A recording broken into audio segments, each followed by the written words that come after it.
वासोटा किल्ल्याचा मिळालेला सर्वात पहिला उल्लेख आहे तो 17व्या शतकाच्या मध्यातला. विजापूरच्या मुहम्मद आदिल शहा याने सातारा किल्ल्याचा हवालदार मानकोजी नरसिंगराव याला पाठवलेल्या फरमानातून दिसतो. 23 जुलै 1650चा हा फरमान आहे, ज्यात असे लिहिले होते की आम्हाला असे समजले आहे की मौजे सायगाव, तपेमेढे, किल्ले वासोटा येथील कुणबी शेतकरी स्वतःकडून वासोटा किल्ल्याच्या तरतुदीस म्हणजे खर्चास जावयाचे पैसे न देता तुमच्या किल्ल्याच्या हद्दीत येऊन राहिले.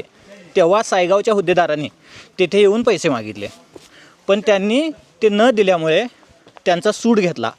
त्यावेळी तुम्ही वेळे येथील हुद्देदारांबरोबर शिपाई देऊन त्यांना सायगाववर पाठवले आणि त्यांची गाईगुरे लुटून आणली. जेव्हा ते लोक बाकी न देता तुमच्या हद्दीत आले तेव्हा तुम्ही त्यांची समजूत घालून त्यांच्याकडून हिशोबी बाकी सायगावच्या हुद्देदारास देवविणे योग्य होते ते न करता तुम्ही वरीलप्रमाणे वर्तन करून गाव खराब केला. हे केवढे मोठे धाडस.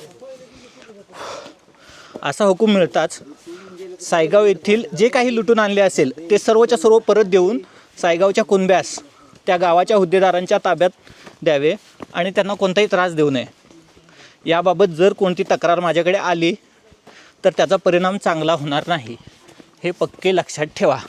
अशा प्रकारचं ते फरमान होतं.